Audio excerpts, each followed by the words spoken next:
शहर से दूर हाईवे के किनारे बने इस क्लब की चर्चा दूर दूर तक फैली है, जिसके बारे में लोग बस इतना जानते हैं कि यहाँ लोग भगवान की भक्ति में लीन हो झूमते रहते हैं, खासकर विदेश से आए फिरंगी। पर अब तक किसी को इसके अंदर की सच्चाई के बारे में भनक ही नहीं थी कि यहाँ क्या क्या होता है। ये पूछे कि क्या क्या नहीं होता।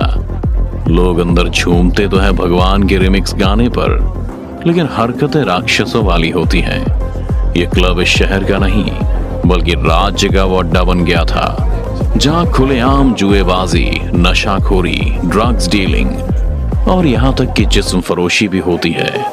और इन सभी चीजों के पीछे जो शख्स है उसे लोग असुर के नाम से जानते हैं। अब असुर उसका असली नाम नहीं है, पर वो चाहता है कि लोग उसे एक असुरी समझें जो पल भर में जिंदा को मुर्दा कर देता है। लोग असुर के क्लब में चुपचाप आते जाते मजे करते और अपने हिस्से का पैसा लेकर वापस चल देते। जो ज्यादा चू चुपर करता असुर उनकी बोलती बंद कर देता। असुर सिर्फ गुनाहों का देवता ही नहीं बल्कि एक तपा हुआ साधक भी है, जिसने कड़ी साधना कर किसी से नापरास्त होने की सिद्धि हासिल की है। और वो चाहता है कि एक दिन पूरे जहां में बस उसका ही सिक्का चले, क्योंकि ये कलयुग है जहां बस पैसा बोलता है। इसीलिए वो हर उस धंधे में घुसा पड़ा है जहां से वो पैसे बटोर सके। साथ ही खुद को और सक्षम बनाने के लिए वो रोज साधना भी करता है अपने क्लब के एक सीक्रेट रूम में, जहां उसने एक बड़ी सी राक्षसी प्रतिमा बना रखी थी और उसके आगे साष्टांग खड़ा मंत्रों को बुदबुदाने लगा और फिर अपनी आंखों को मूंद किसी अनजानी शक्ति का आवाहन करने लगा, जिसके बाद प्रतिमा की आंखों की चमक लाल होने लगी और उसके चारों तरफ से काले साए निकलकर असुर का चक्कर काटने लगे। जिसके बाद असुर जोर जोर से चीख कर कहने लगा, चामुंडा चामुंडा आ मुझ में क्षमा जा, चामुंडा चामुंडा आ मुझ में क्षमा जा, चामुंडा चामुंडा आ मुझ में क्षमा जा। असुर के चीखते ही प्रतिमा के पीछे रोशनी तेज होने लगती है और घूम रहे सभी काले साए असुर के शरीर में प्रवेश कर जाते हैं, जिसके बाद उसके चेहरे पर एक अजीब तेज आ गया और उसकी आंखें डबडबा कर लाल हो गईं। असुर ने सामने से कुमकुम की थाल उठाई और उसे प्रतिमा पर अर्पित कर दिया। तभी कोई झटके में दरवाजा खोलता हुआ अंदर आया और उसके साथ 2 राइफलधारी गार्ड भी। तुम इस तरह से अपनी मनमानी नहीं चला सकते हो। अरे तुझे मैंने सड़क के गुंडे से शहर का राजा बनाया और अब तुम चाहते हो कि अपनी गद्दी में तुम्हें दे दूं। ये मत भूलो कि सीएम की ये गद्दी तुम्हें मेरी बदौलत ही मिली थी। अब वक्त आ गया है वापस लौटाने का, तो प्यार से दे दो। आगे अब मैं तुम्हें राजा बना के रखूंगा, वरना तुम्हें मेरी शक्तियों का अंदाजा नहीं है। एक सीएम के सामने क्या है रे तेरी शक्ति? मेरे एक इशारे पर दोनों तुझे यही गोलियों से छलनी कर देंगे और तुझ जैसे गुंडे को कोई पूछने वाला भी नहीं होगा, समझा? अबे खुद असुर कहने से कुछ नहीं होता, पावर गद्दी में होती है, इसलिए धमकी मत दे मुझे। सीएम ने इतना कहा ही था कि असुर ने उसका गला पकड़ा और उसे दीवार की तरफ फेंक दिया। और ताज्जुब की बात तो ये थी कि इतना होने के बाद भी उनके बॉडीगार्ड ने तो सीएम को बचाने की कोशिश तक नहीं की और ना ही असुर पर हमला किया।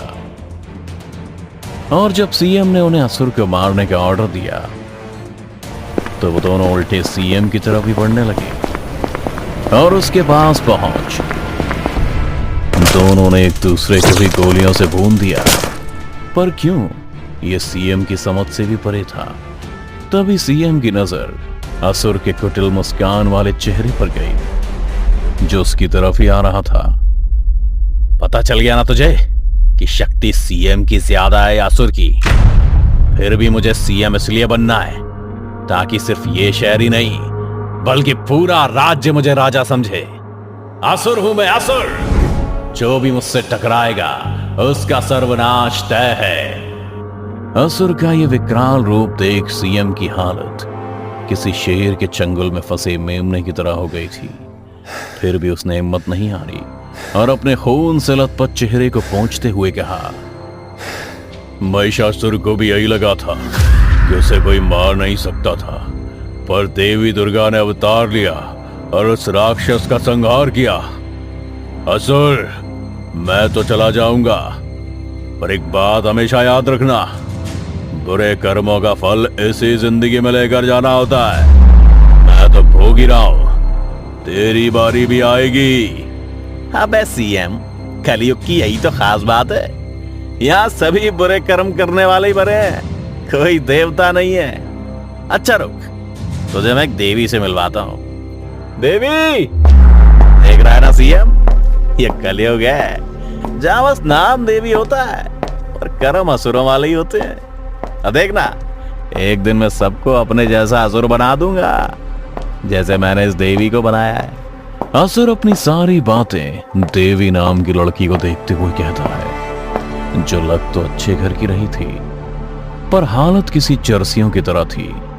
शॉर्ट जीन्स, ढीली ढाली टी शर्ट और आंखों में नशा सुमार, फिर भी भगवान नाम के बहाने कस लगाई जा रही थी। असुर के एक इशारा करते ही देवी ने माल नीचे फेंका और सीएम को कॉलर पकड़ते हुए उस कमरे से बाहर पब में ले गई, जहां फिरंगी से लेकर कई अमीर की औलादें नशे के ताल में झूम रहे थे।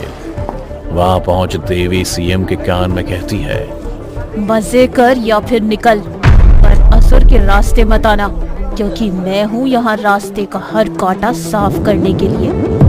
इतना कहते ही देवी ने सीएम को झटक दिया और असुर के कमरे में जाते ही कमरे को अंदर से बंद कर दिया। असुर की शक्तियों को जान सीएम की हालत ऐसी हो रही थी जैसे उसे सांस लेने में दिक्कत हो रही हो। वो थरथराते हुए वही कोने में गिर गया और जोर जोर से हांफने लगा। उसके सामने नशे में झूम रहे लोग अब उसे ऐसे देखने लगे जैसे वो सभी इंसान नहीं, बल्कि अजीब शक्तियों से भरा हुआ राक्षस हो और उसे मारने के इरादे से उसकी तरफ बढ़ रहे थे।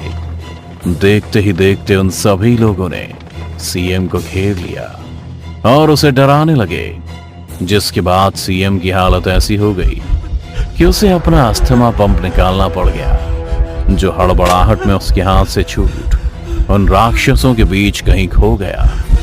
सीएम अपनी फूलती सांसों के साथ उन सभी के बीच लोटपोट होकर ढूंढने लगा, पर तभी किसी ने पीछे से उसके कंधे को पकड़ के अपनी तरफ खींचते हुए उसे कोने में ले गया और उसके मुंह में अस्थमा पंप लगा दिया।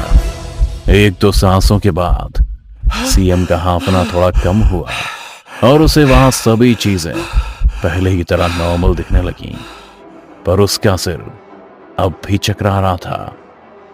तभी एसीपी कबीर ने सीएम से कहा, सर चलिए सर, यहाँ से बाहर निकलते हैं। सीएम को वहां से बाहर निकाल कबीर उनको कार में ले गया और उसने कहा, सर छोटा मुंह बड़ी बात, पर आज जो आपकी हालत है उसकी वजह आप खुद हैं।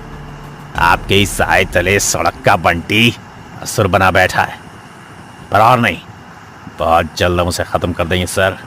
मेरी एक अंडरकवर एजेंट अंदर है, उसके साथ मौका देखते ही वो उसे खत्म कर देगी। इतना आसान नहीं है अब उसे मारना। वो अब सिर्फ एक गुंडा नहीं, एक मायावी इंसान बन गया है। अद्भुत शक्तियां हैं उसमें। उसे उसके ही गढ़ में मारना आसान नहीं होगा, पर एक रास्ता है। कबीर, मैं जा रहता हूं, वहां चलो मेरे साथ अभी। सीएम के कहते ही कबीर उसके साथ चलने लगा। दोनों पहाड़ी के ऊपर एक गुफा में पहुंच गए, जहां एक तपस्वी बैठा हुआ था। वहां पहुंच सीएम ने जैसे ही हाथ जोड़े, वो तपस्वी कहने लगा, इस कलयुग में सभी राक्षस हैं और सबको मरना है और उसका विनाश भी तय है। फिर चाहे वो असुर ही क्यों ना हो बच्चे, जो भय से ना डरे उसे छल से मारो, पर उसके ही गढ़ में उसे मारना नामुमकिन है। तुम्हें उसे बाहर निकालना होगा। इतना कहते ही वो तपस्वी वापस अपने ध्यान में चला गया। फिर सीएम और कबीर उठकर बाहर अपनी गाड़ी में आ गए। फिर सीएम ने असुर को राज्य के मुख्यमंत्री की गद्दी का लालच दे उसे उसके ही गढ़ से बाहर निकालने में सफल हो गया। उसने असुर को शहर से दूर अपने फार्म हाउस पर बुलाया, ये कहकर कि वो उसे अपने बाकी सदस्यों से मिलवाना चाहता है। और सदस्यों के नाम पर सीएम ने नेता के रूप में अपने अंडरकवर ऑफिसर को तैयार रखा था ताकि वो असुर को खत्म कर सके। सब कुछ सेट था। सीएम का पूरा विश्वास था कि आज वो असुर नाम के राक्षस को खत्म कर ही देगा। सब कुछ सेट था, इंतजार था असुर का। तभी कबीर ने इशारा किया कि असुर पहुंचने ही वाला है, और फिर सीएम के एक इशारे पर सभी ने अपने पिस्तौल को तैयार करके छुपा लिया। अगले ही पल एक चमचमाती काली विंटेज कार फार्म हाउस के अंदर घुसी और सीएम के पास आकर रुक गई। चारों तरफ नेताओं के वेश में ऑफिसर तैयार थे और असुर अनजान और बेखौफ होकर बाहर निकलता है। दूसरी तरफ देवी भी हाथ में लाल कपड़े से ढके थाल लिए बाहर निकलती है। असुर सीएम के पास पहुंच मुस्कुराते हुए हाथ जोड़ता है। फिर असुर ने देवी को इशारा किया और वो थाल को ले आगे बढ़ गई। फिर जैसे ही सीएम ने पूछा कि इसमें क्या है, वैसे ही देवी ने उसके ऊपर से लाल कपड़ा हटा दिया, जिसे देख कबीर के होश उड़ गए, क्योंकि उस थाल में उसके अंडरकवर एजेंट का कटा हुआ सिर था। सीएम समझ गया कि असुर जान चुका है उसके षड्यंत्र के बारे में, इसलिए उसने तुरंत इशारा किया और देखते ही देखते वहां मौजूद सारे अंडरकवर ऑफिसर की पिस्तौल असुर पर तन गई, जिसे देख असुर जोर जोर से हंसने लगा और अपने दोनों हाथों को ऊपर कर चीखने लगा। उसके हाथ से एक अद्भुत शक्ति निकलने लगी, जिसने आसमान में काले बवंडर का रूप ले लिया। और फिर उसने जैसे ही अपने हाथों को नीचे किया, बादल जोर से गरजने लगे और फिर देखते ही देखते सभी ऑफिसर की गर्दन मुड़ी और उन्होंने एक दूसरे पर गोली चलानी शुरू की और सारे बॉडीगार्ड मारे गए। फिर असुर के सामने बचे सीएम और कबीर, जिस पर असुर ने अपनी शक्तियों का कहर बरसाना शुरू कर दिया। तुझे क्या लगा सीएम, तू आसानी से मुझे बाहर लाके मार देगा? असुर हूं मैं, असुर, यूं ही नहीं मरूंगा। अब तू देख मैं क्या करता हूं। इतना कहते ही असुर घुटने के बल बैठ मंत्र बुदबुदाने लगा और ध्यान में खोने लगा, जिसके असर से सीएम और कबीर जमीन से ऊपर हवा में उड़ने लगे। उनका शरीर ऐसे अकड़ने लगा मानो जैसे कोई उसे जकड़ रहा हो। असुर की शक्तियां इतनी बढ़ने लगी थी कि आसपास हर जगह विध्वंस होने लगा। तभी देवी गाड़ी से एक तलवार निकाल कर आगे बढ़ने लगी। उसके हर कदम के साथ उसका तेज बढ़ता जा रहा था। उस वक्त उसके स्वरूप में एक ऐसा तेज उभर रहा था जैसे खुद मां दुर्गा राक्षस का वध करने आ रही है। पर दुर्भाग्य से वो थी असुर के साथ। वो साथ थी, लेकिन उसका साथ देने के लिए नहीं, बल्कि उसका नरसंहार करने के लिए, क्योंकि असुर की वजह से ही देवी, जिसका असली नाम अंबिका था, उसके भाई को नशे की लत के कारण जान चली गई थी। इसलिए उसने खुद को न्यौछावर कर पहले असुर का विश्वास जीता और फिर उसे तलाश थी एक सही मौके की, जिसमें वो असुर का नरसंहार कर सके, जिसने उसके परिवार के चिराग को बुझा दिया।